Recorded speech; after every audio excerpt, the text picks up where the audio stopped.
Welcome to BPSC maker. दोस्तों आज है 6 जनवरी 2022 और 6 जनवरी 2022 से संबंधित बिहार करंट अफेयर्स और साथ ही राष्ट्रीय और अंतर्राष्ट्रीय घटनाओं सहित करंट अफेयर्स के जितने भी प्रश्न बनेंगे उन सभी प्रश्नों को विश्लेषण सहित मैं आपको इस वीडियो में बताऊंगा। लेकिन उससे पहले जो पिछले वीडियो में मैंने आपसे प्रश्न पूछा था उसे देख लेते हैं। तो पिछले वीडियो का हमारा प्रश्न था कि हाल ही में बिहार का नया मुख्य सचिव किसे बनाया गया है। यहाँ से बहुत सारी जानकारी मैंने आपको दिया था और आपको बताया था इसका राइट आंसर होगा ऑप्शन नंबर सी, यानी कि आमिर सुबहानी इसका सही उत्तर होगा। ये बिहार के सिवान जिले के रहने वाले हैं और यहाँ से कई सारी चीज़ें और भी थी जो कि मैंने आपको विस्तृत तौर पर बताया था। एक चीज़ यहाँ पर यह ध्यान रखें, जो भी बिहार में आयोजित होने वाले किसी भी प्रतियोगी परीक्षा की तैयारी में लगे हैं तो आप लोग इस वाले पीडीएफ को जरूर डाउनलोड कीजिए। इसका लिंक इस वीडियो के डिस्क्रिप्शन में है। इसके अतिरिक्त जो लोग भी घर बैठे रहकर के बीपीएससी और सीडीपीओ जैसे एग्जाम की तैयारी में लगे हैं तो बीपीएससी मेकर ऐप के थ्रू आप अपनी तैयारी को बेहतर तरीके से कर सकते हैं। और साथ साथ यहाँ पर ऐप पर आपको ऑनलाइन टेस्ट सीरीज मिलता है जिसके माध्यम से आप सही तरीके से अपनी तैयारी का आकलन कर सकते हैं। यहाँ पर आप एक रोजाना टेस्ट को अटेंड कर सकते हैं और साथ ही साथ यहाँ पर आपको बहुत सारी चीज़ें सीखने को मिलेगा। बहुत सारे नोट्स यहाँ पर हैं जिसके माध्यम से आप अपनी तैयारी को बेहतर कर सकते हैं। तो जल्दी से ऐप को डाउनलोड करें प्ले स्टोर से और यहाँ पर आप ये सारी चीज़ों को एक्सेस करें। चलिए चलते हैं आज के पहले प्रश्न पे। आज का हमारा पहला प्रश्न है कि हाल ही में बिहार के किस नगर निगम के विकास के लिए सबसे अधिक 67.53 करोड़ रुपए आवंटित किए गए हैं। ये हाल ही का न्यूज है और यहाँ पे अगर हम बात करें इसकी तो इस प्रश्न का हमारा राइट आंसर है ऑप्शन नंबर बी, यानी कि राजधानी पटना के लिए सर्वाधिक कह सकते हैं 67.53 करोड़ रुपए आवंटित किए गए हैं राजधानी पटना यानी कि पटना नगर निगम के विकास के लिए। तो ऑप्शन नंबर बी यहाँ पर इसका राइट आंसर होगा। तो हाल ही में बिहार के 18 नगर निगम के विकास के लिए छठे वित्तीय आयोग की अनुशंसा पर 256 करोड़ 48 लाख रुपए की राशि आवंटित की गई। कुल राशि जो यहाँ पर है आपको ध्यान रखना है कि बिहार के 18 नगर निगमों के लिए 256 करोड़ 48 लाख की जो राशि है ये आवंटित की गई है। तो ये जो राशि आवंटित की गई है तो इस अनुदान की राशि का 50% स्थानीय निकायों को सीधे तौर पर हस्तांतरित किया जाएगा, जबकि आधी राशि राज्य सरकार के विभिन्न विभागों द्वारा चल रही स्कीमों के अंतर्गत खर्च की जाएगी। ये ध्यान रखिएगा। अब यहाँ पे हमने पटना की चर्चा की थी तो पटना के बारे में यहाँ पे हमने लिखा है कि इसमें पटना नगर निगम को सबसे अधिक 67.53 करोड़ रुपये आवंटित किया गया है। और इसके बाद दूसरे स्थान की हम बात करें तो गया नगर निगम दूसरे स्थान पर है जिसे कि 19.40 करोड़ रुपये का आवंटन मिला है। और वहीं बिहार शरीफ 16.26 करोड़ रुपये के साथ तीसरे स्थान पर है। लेकिन सबसे अंतिम पायदान की अगर हम बात करें सबसे अंतिम मतलब स्थान पर कौन है तो नगर निगम की श्रेणी में सीतामढ़ी नगर निगम में कह सकते हैं सबसे कम 2.83 करोड़ रुपये का आवंटन मिला है या फिर दिया गया है। तो आपको ध्यान रखना यहाँ से पहला दूसरा तीसरा कौन है और सबसे अंतिम स्थान पर कौन है। चलते हैं अगले दूसरे प्रश्न पे। हमारा दूसरा प्रश्न है हाल ही में बिहार वर्ष 2021 में 10 करोड़ से अधिक टीकाकरण करने वाले कितने राज्यों की सूची में शामिल हो गया है। इस प्रश्न का सही उत्तर होगा ऑप्शन नंबर सी, यानी कि 5 राज्यों की सूची में ये शामिल हो गया है। अभी हाल ही में ये रिपोर्ट आया था और इस रिपोर्ट के अनुसार यहाँ पे हमने सारी बातों को लिखा है कि हाल ही में आई एक रिपोर्ट के अनुसार बिहार में कोरोना टीकाकरण 10 करोड़ के पार हो गया है, यानी कि कोरोना टीकाकरण का जो आंकड़ा है ये 10 करोड़ को पार कर लिया है। यहाँ पर ध्यान रखें बिहार में टीकाकरण की बात आई है तो कुछ प्रश्न आपके एग्जाम में पूछे जा सकते हैं, जिसे हमने यहाँ पर एक पॉइंट के माध्यम से लिखा है कि बिहार में 16 जनवरी 2021 को मुख्यमंत्री नीतीश कुमार द्वारा कोरोना टीकाकरण अभियान की शुरुआत की गई थी। पहले जब ये इसकी शुरुआत हुई थी कह सकते हैं जनवरी 2021 में, 16 जनवरी 2021 इसका राइट आंसर होगा। और उस समय सप्ताह में कह सकते हैं 6 दिन टीकाकरण अभियान चलता था जो कि टीटीएस और एमडब्ल्यू यानी कि ट्यूसडे थर्सडे और सैटरडे, मंडे वेंसडे और फ्राइडे, ये मतलब इस आधार पर मतलब कह सकते हैं कुछ क्षेत्र को बांटा गया था, जिसकी जानकारी मैंने आपको दिया था जनवरी में। जब आप जनवरी वाले करंट अफेयर्स 2021 के देखे होंगे तो वहां पर मैंने ये सारी जानकारी आपको दिया था। स्टार्टिंग में इसी तरह से होता था। नेक्स्ट पॉइंट में इसी रिपोर्ट के आधार पर हमने एक आंकड़ा को ऐड किया कि 31 दिसंबर 2021 तक 10 करोड़ 29,626 कोरोना टीके की खुराक दी जा चुकी है। ये ध्यान रखिएगा। और नेक्स्ट पॉइंट हमारा यह है कि राज्य में टीकाकरण अभियान शुरू होने के बाद पहले 1 करोड़ की संख्या तक पहुंचने में 103 दिन का वक्त लगा था। तो ये भी यहाँ से ध्यान रखिएगा। चलते हैं अगले तीसरे प्रश्न पे। हमारा तीसरा प्रश्न है हाल ही में गुवाहाटी में आयोजित ईस्ट जोन यूनिवर्सिटी बैडमिंटन प्रतियोगिता में बिहार की किस विश्वविद्यालय की टीम ने चौथा स्थान प्राप्त किया है। मोस्ट इंपोर्टेंट प्रश्नों की श्रेणी में आप इसे रख सकते हैं बिहार करंट अफेयर्स की दृष्टिकोण से। इसका राइट आंसर होगा हमारा ऑप्शन नंबर ए, यानी कि ललित नारायण मिथिला विश्वविद्यालय दरभंगा इस प्रश्न का राइट आंसर होगा। आपको बता दूं कि रॉयल ग्लोबल विश्वविद्यालय गुवाहाटी में आयोजित ईस्ट जोन यूनिवर्सिटी बैडमिंटन प्रतियोगिता में ललित नारायण मिथिला विश्वविद्यालय दरभंगा की बैडमिंटन टीम ने चौथा स्थान प्राप्त किया है। ये ध्यान रखिएगा। चौथे स्थान पर रहा LNMU। हमने यहाँ पर नेक्स्ट पॉइंट पर लिखा कि इस स्थान को प्राप्त करते हुए ललित नारायण मिथिला विश्वविद्यालय की बैडमिंटन टीम ने भारत सरकार द्वारा आयोजित खेलो इंडिया प्रतियोगिता में अपना स्थान पक्का कर लिया है। यानी कि इस जीत के साथ ही इन्होंने यानी कि LNMU ने अर्थात ललित नारायण मिथिला विश्वविद्यालय दरभंगा ने खेलो इंडिया प्रतियोगिता में अपना स्थान को पक्का किया है। और इस खेलो इंडिया प्रतियोगिता का जो आयोजन होगा ये मार्च के प्रथम सप्ताह में जैन विश्वविद्यालय बेंगलुरु में होगा, तो ये भी ध्यान रखिएगा। चलते हैं अगले चौथे प्रश्न पे। हमारा चौथा प्रश्न है, हाल ही में कौन टेस्ला ऑटो पायलट टीम के पहले भारतवंशी कर्मचारी बनाए गए हैं? इस प्रश्न का हमारा राइट आंसर है ऑप्शन नंबर बी, यानी कि अशोक अल्लुस स्वामी इसका राइट आंसर होगा। आपको बता दूं कि टेस्ला के संस्थापक एवं मुख्य कार्यकारी अधिकारी एलन मस्क के अनुसार उनकी इलेक्ट्रिक वाहन कंपनी के ऑटो पायलट टीम के लिए नियुक्त की जाने वाले पहले कर्मचारी भारतवंशी अशोक अल्लुस स्वामी है। अब यहाँ पर देखिए बात हुई टेस्ला की, तो टेस्ला एक इलेक्ट्रिक कार कंपनी है। यहाँ से कई सारे फैक्ट मैंने आपको पहले भी बताए हैं। टेस्ला की अगर हम बात करें तो यहाँ से आपके प्रश्न बनने की संभावना है कि इसकी स्थापना कब हुई थी। तो वर्ष 2003 में टेस्ला की स्थापना हुई तथा इसका मुख्यालय जो है अमेरिका में है। यानी कि इस आधार पर हम कहें तो टेस्ला एक अमेरिकी कंपनी है जिसके कह सकते हैं संस्थापक और मुख्य कार्यकारी अधिकारी अर्थात CEO है एलन मस्क। चलते हैं अगले पांचवें प्रश्न पे। हमारा पांचवा प्रश्न है, हाल ही में कौन सा राज्य देश का पहला LPG युक्त धुआं मुक्त राज्य बन गया है? ये बहुत इंपॉर्टेंट प्रश्न है। इस प्रश्न का हमारा राइट आंसर है ऑप्शन नंबर सी, यानी कि हिमाचल प्रदेश इसका राइट आंसर होगा। आपको यहाँ पे बता दूं केंद्र सरकार की उज्ज्वला और हिमाचल प्रदेश सरकार की गृहिणी सुविधा योजना, आपको ध्यान रखना है कि उज्ज्वला योजना जो है ये केंद्र सरकार द्वारा मतलब चलाई जा रही है और साथ साथ गृहिणी सुविधा योजना जो है ये हिमाचल प्रदेश की योजना है। तो इन दोनों योजना की बदौलत हिमाचल प्रदेश देश का पहला LPG युक्त और धुआं मुक्त राज्य बना है। ये आप ध्यान रखिएगा, यहाँ से आपके प्रश्न बन सकते हैं।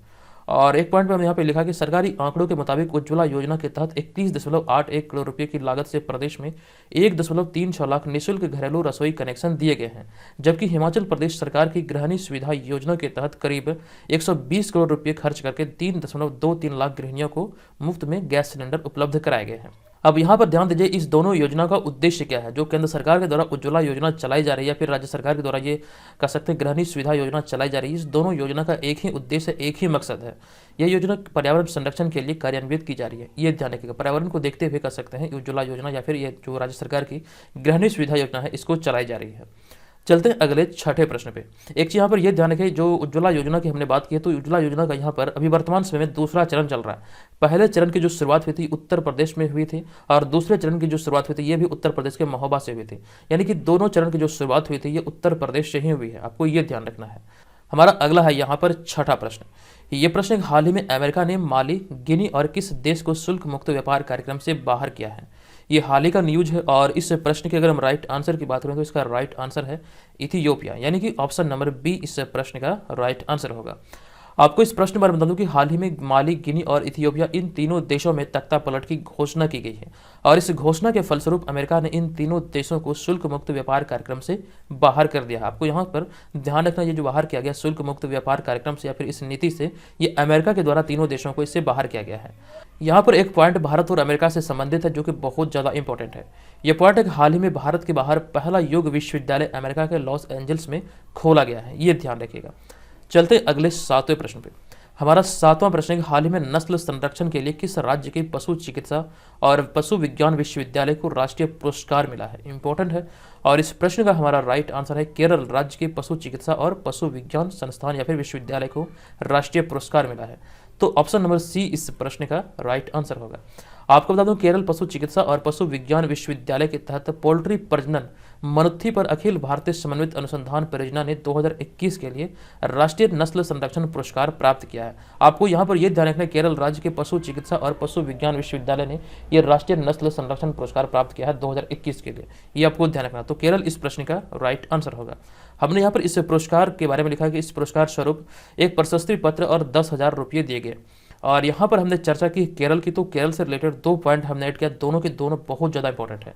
पहला पॉइंट है कि भारत का पहला अंतर्राष्ट्रीय महिला व्यापार केंद्र और पहला श्रमिक आंदोलन संग्रहालय केरल में स्थापित किया गया और साथ साथ हाल ही में केरल पुलिस द्वारा पिंक प्रोटेक्शन पहल की शुरुआत की गई थी, इसकी भी जानकारी मैंने आपको दिया था। और ये पिंक प्रोटेक्शन क्या होता है, यहाँ पर हमने इसे शॉर्ट में कुछ चीज़ों को लिखा है। इसके तहत महिलाओं को दहेज, घरेलू हिंसा और साइबर क्राइम आदि से सुरक्षा प्रदान करना था, ये ध्यान रखिएगा। इसी उद्देश्य के साथ पिंक प्रोटेक्शन की शुरुआत केरल पुलिस के द्वारा किया गया था। चलते हैं अगले 8वें प्रश्न पे। हमारा 8वां प्रश्न है हाल ही में किस देश ने इनमार्सेट 6 F1 संचार उपग्रह को कक्षा में लॉन्च किया है? इस प्रश्न का हमारा राइट आंसर है जापान के द्वारा भी हाल ही में इस उपग्रह को लॉन्च किया गया, जो कि एक संचार उपग्रह है। आपको यहाँ पर बता दूं कि जापान सरकार ने जापान के तनेगा सीमा स्पेस सेंटर से Mitsubishi heavy industries HII-8204 rocket के माध्यम से एक संचार उपग्रह इनमार्सेट 6F1, यहाँ पे देखिए मैंने 2 बार संचार लिख दिया है, तो इस रॉकेट के माध्यम से इस संचार उपग्रह को लॉन्च किया गया है, जिसका नाम है इनमार्सेट 6F1, जो कि पृथ्वी से लगभग 22,240 मील अर्थात इसे हम किलोमीटर में अगर हम कन्वर्ट करें तो लगभग 35,000 किलोमीटर ऊपर भू स्थिति कक्षा में प्रवेश करेगा। अब यहाँ पे अगर हम बात करें इस उपग्रह की, तो इसे लंदन स्थित कंपनी इनमार्सेट ने अपनी अगली पीढ़ी की उपग्रह ब्रॉडबैंड सेवा के हिस्से के रूप में विकसित किया है। और इस उपग्रह की हम चर्चा कर रहे हैं, तो इस उपग्रह का जो मतलब कर सकते हैं वजन है, यह उपग्रह लगभग 12,060 पाउंड लगभग 5,470 किलोग्राम का है। और चर्चा हुई है जापान की, तो जापान से रिलेटेड एक पॉइंट है जो कि बहुत ज़्यादा इंपॉर्टेंट है। अभी हाल में जो हेनले पासपोर्ट इंडेक्स आया था, जापान इसमें शीर्ष पर रहा था, ये ध्यान रखिएगा। ये प्रश्न आपके एग्जाम में कई बार पूछा जा चुका है, विभिन्न प्रतियोगी परीक्षा में ये पूछा गया प्रश्न है। चलते हैं अगले 9वें प्रश्न पे। हमारा 9वां प्रश्न हाल ही में सार्वजनिक शौचालय की स्थिति सुधारने के लिए राइट टू पी अभियान कहाँ शुरू किया गया है? ये भारत में किस राज्य में शुरू किया गया है? इसका राइट आंसर है ऑप्शन नंबर ए, महाराष्ट्र के नागपुर में कह सकते हैं इसकी शुरुआत की गई है। तो ऑप्शन नंबर ए यहाँ पर इस प्रश्न का राइट आंसर होगा। आपको बता दूं कि हाल ही के रिपोर्ट के अनुसार महाराष्ट्र के नागपुर में इस वक्त सार्वजनिक शौचालय की स्थिति बेहद ही खराब बनी हुई है, और इसी के तहत यहाँ पर राइट टू पी अभियान को लॉन्च किया गया है। और इस अभियान के माध्यम से मांग की गई है कि यहाँ के लोगों को साफ, सुरक्षित और फ्री शौचालय उपलब्ध हो, ये ध्यान रखेगा। और यहाँ पर राइट टू पी अभियान की बात है तो नागरिक सिटीजन फोरम ने राइट टू पी अभियान को लॉन्च किया है, और इस राइट टू पी अभियान के माध्यम से पब्लिक यूरिनल और शौचालय का सर्वेक्षण भी किया जाएगा। यहाँ पर हमने एक पॉइंट को ऐड किया है कि हाल ही में महाराष्ट्र के सभी जिलों में स्थापित करने की घोषणा की गई है। ये घोषणा भी हाल ही में थी, ये एंटी नार्कोटिक सेल महाराष्ट्र के सभी जिलों में स्थापित करने की घोषणा की गई थी महाराष्ट्र सरकार के द्वारा। और एक पॉइंट मोस्ट इंपॉर्टेंट है कि महाराष्ट्र के पुणे स्टेडियम का नाम नीरज चोपड़ा के नाम पर रखा गया है। तो ये भी आपको ध्यान रखना, नीरज चोपड़ा के नाम से किस स्टेडियम का नाम रखा गया है, तो पुणे स्टेडियम का नाम बदलकर नीरज चोपड़ा के नाम पर रखा गया है, तो ये ध्यान रखेगा। चलते हैं अगले 10वें प्रश्न पे। हमारा 10वां प्रश्न बहुत ही ज़्यादा इंपॉर्टेंट है। यह प्रश्न हाल में किन्हें world CEO winner of the year 2021 पुरस्कार से सम्मानित किया गया है? इस प्रश्न का राइट आंसर है ऑप्शन नंबर बी, यानी कि किशोर यदम इस प्रश्न का सही उत्तर होगा। आपको बता दूं कि किशोर यदम को world CEO winner of the year 2021 पुरस्कार से सम्मानित किया गया है। आप यहां पर इनको इस इमेज में भी देख सकते हैं। हमने नेक्स्ट पॉइंट पे लिखा कि विश्व CEO रैंकिंग सख्त नामांकन प्रक्रिया और 3 महीने तक चलने वाले मतदान के सीजन के माध्यम से दुनिया भर में सर्वश्रेष्ठ CEO के स्वीकार करने के लिए ऑनलाइन मतलब एक पुरस्कार है। यानी कि ये जो कह सकते हैं जो प्रक्रिया है ये बहुत ज़्यादा सख्त है, ये 3 महीने तक चलने वाली कह सकते हैं मतदान की प्रक्रिया है, जिसके माध्यम से यहाँ पर सर्वश्रेष्ठ world CEO of the year चुना जाता है। ये ध्यान रखें, इस वर्ष 2021 के लिए जो चुना गया है ये चुना गया है किशोर यदम को। और यहाँ पे हमने नेक्स्ट पॉइंट में लिखा कि वर्ल्ड CEO रैंकिंग यानी कि TWCR प्लस मीडिया ग्रुप के स्वामित्व द्वारा एक ऑनलाइन पुरस्कार है, ये भी ध्यान रखेगा। मीडिया ग्रुप जो है प्लस मीडिया, इसी कह सकते हैं स्वामित्व वाला एक ऑनलाइन पुरस्कार है। चलते हैं अगले 11वें प्रश्न पे। हमारा 11वां प्रश्न है हाल ही में देश की पहली पेपरलेस अदालत कौन बनी है, यानी कि भारत की पहली पेपरलेस अदालत कौन बनी है? इसका राइट आंसर है ऑप्शन नंबर सी, यानी कि केरल। आपको यहाँ पर विस्तृत तौर पर बता दूं कि हाल ही में सुप्रीम कोर्ट के जस्टिस DY चंद्रचूड़ ने केरल में देश के पहले यानी कि भारत के पहले पेपरलेस अदालत का उद्घाटन किया है, ये आप यहाँ से ध्यान रखिए। और भारत का पहला श्रमिक आंदोलन संग्रहालय जो है केरल में स्थापित हुआ, इसकी जानकारी मैंने आपको कुछ देर पहले भी दिया था। और साथ साथ भारत का पहला जेंडर पार्क केरल के कोझिकोड में स्थापित किया गया है, ये भी ध्यान रखिएगा। भारत का पहला जेंडर पार्क केरल के कोझिकोड में स्थापित किया गया है। चलते हैं अगले 12वें प्रश्न पे। 12वां प्रश्न हाल ही में सेमीकंडक्टर मिशन की शुरुआत किस देश में हुई है? इसकी शुरुआत जो हुई भारत में हुई है, यानी कि ऑप्शन नंबर डी यहाँ पर इसका राइट आंसर है। आपको बता दूं कि हाल ही में सेमीकंडक्टर मिशन की शुरुआत भारत में की गई, और इस मिशन का जो उद्देश्य है ये सेमीकंडक्टर इंडस्ट्रीज का निर्माण कर भारत को इलेक्ट्रॉनिक्स विनिर्माण और डिजाइन के वैश्विक केंद्र के रूप में विकसित करना। इस बारे में और भी कई सारे प्रश्न सेमीकंडक्टर से रिलेटेड मैंने आपको दिया है। हालांकि आपको ये ध्यान रखना है इस मिशन की शुरुआत अभी हाल ही में भारत सरकार के द्वारा किया गया है। हमारा अगला होगा 13वां प्रश्न। यह प्रश्न हाल ही में वैश्विक परिवार दिवस कब मनाया जाता है या फिर कब मनाया गया है? इसका राइट आंसर है ऑप्शन नंबर ए, यानी कि प्रत्येक वर्ष 1 जनवरी को वैश्विक परिवार दिवस मनाया गया है या फिर मनाया जाता है। आपको बता दूं कि वैश्विक परिवार दिवस 1 जनवरी को मनाया जाता है, और इस दिवस को मनाने का उद्देश्य विश्व शांति है, और संयुक्त राष्ट्र ने 1997 में इस दिवस को मनाने की घोषणा किया था, ये ध्यान रखिएगा। एक चीज़ यहाँ पर ध्यान रखें, अगर आपको लगे कि वीडियो सच में आपके लिए हेल्पफुल है तो प्लीज़ वीडियो को लाइक कीजिए। आप लोग लाइक नहीं करते। पहले मैं वीडियो को लाइक करने के लिए बोलता था, आप लोगों को एक टारगेट देता था, तब आप लोग लाइक करते थे। लेकिन जब से मैंने इसे लाइक करने के लिए बोलना छोड़ा है, तब से आप लोग लाइक करते ही नहीं है। तो आज के इस वीडियो का टारगेट मैं आपको दे रहा हूँ 1000 लाइक का। मुझे इस वीडियो में हर हाल में 1000 लाइक चाहिए। अगर आपको लगे कि ये वीडियो आपके लिए सच में हेल्पफुल था तो प्लीज़ वीडियो को 1000 लाइक पहुंचाइए। और जो लोग चैनल पर पहली बार विजिट किया तो चैनल को जरूर सब्सक्राइब कर लीजिए। और हमारे जितने भी मटेरियल है ये सारे मटेरियल आपको बीपीएससी मेकर ऐप पर मिल जाएंगे। आप यहाँ से मतलब कर सकते हैं प्ले स्टोर से बीपीएससी मेकर ऐप को डाउनलोड कीजिए। ये तमाम मटेरियल जो आप यहाँ पर देख रहे हैं ये सभी आपको बीपीएससी मेकर ऐप पर मिल जाएगा। यहाँ पर ऑनलाइन टेस्ट है, इसका पीडीएफ मिलेगा, बीपीएससी का प्रीवियस ईयर क्वेश्चन मिलेगा और भी कई सारे नोट्स हैं जो कि आपको मिलेगा। लेकिन करंट अफेयर्स वाला जो है बिहार राष्ट्रीय अंतर्राष्ट्रीय घटनाओं सहित ये आपको डेली बेसिस पे अपडेट रखा जाएगा, तो ये भी ध्यान रखेगा। तो जल्दी से ऐप को डाउनलोड करके इसमें मतलब ज्वाइन हो जाइए।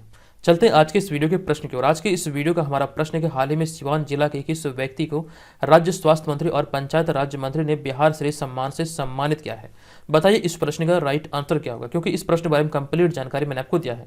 कोशिश कीजिए कि जो भी प्रश्न आप लोग वीडियो में लिखते हैं कमेंट बॉक्स में उसे विस्तार पूर्वक लिखें, ठीक है। तो दोस्तों आज की इस वीडियो में इतना ही, मिलेंगे नेक्स्ट वीडियो में, तब तक के लिए धन्यवाद। जय हिंद।